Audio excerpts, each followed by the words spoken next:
মামুন ভাই যে আমাদের কায়াম ভাইয়ের সুযোগ্য সন্তান, ঠিক আছে।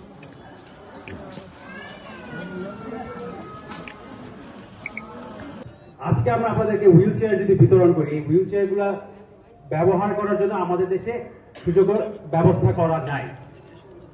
যারা চোখে দেখতে পায় না তাদের জন্য রাস্তা ক্রস করার জন্য যে সিগন্যালের যে অবস্থাটা, যদি শুধু লাইট থাকে আপনার জন্য কাজে আসতেছে না, সাউন্ডের ব্যবস্থাটা কিন্তু করা নাই।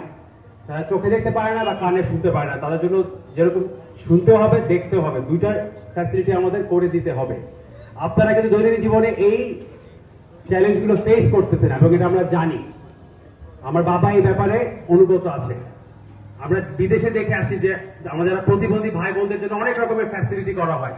আমাদের দেশ সেই দিক দিয়ে অনেক পিছিয়ে আছে। আমাদের যদি চলাফেরা করতে কষ্ট হয়, আপনাদের তো আরো হাজার গুণ বেশি কষ্ট হয়। সেই বিষয়টা যদি আমরা জানি, আমরা যদি আপনাদের কষ্টটা দেখতে পারি, শুনতে পারি, অনুভব করতে পারি, আপনারা আমাদের উপর আস্থা রাখতে পারেন। আমার বাবা ডক্টর এম এ কাইমের উপর আস্থা রাখতে দিয়ে যদি জয়যুক্ত করতে পারেন, আপনাদেরকে পাশে রেখে আমরা কাজ করব। আজকে আমি লিয়াকত ভাইকে আমার নাম্বার দিয়ে গেলাম, কারণ আছে আপনাদের জন্য। লিয়াকত ভাইয়ের অবশ্যই কিছু অ্যাডভাইস, উপদেশ আমাদের জন্য থাকবে এবং এটা আমি শুনতে চাই এবং মিলে আমরা একসাথে আপনাদের জন্য কাজ করতে চাই। আপনারা আমাদের সোসাইটির একটি অংশ, আমাদের এলাকার একটি অংশ এবং আপনাদের জন্য সবকিছুতে যেন সুবিধাতে আপনারা চলাফেরা করতে পারেন, এটা আমাদেরকে করতে হবে, আপনাদেরকে পৌঁছায় দিতে হবে।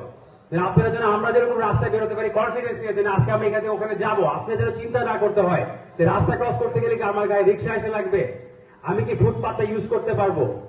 এই সমস্যাগুলো আমাদের সমাধান করতে হবে আপনাদের জন্য। ইনশাআল্লাহ আপনাদেরকে একসাথে নিয়ে আমরা আগামীতে নতুন একটি বাংলাদেশ যদি গড়ে তুলতে পারি, আপনাদের এই সমস্যাগুলো আর ফেস করতে হবে না ইনশাআল্লাহ।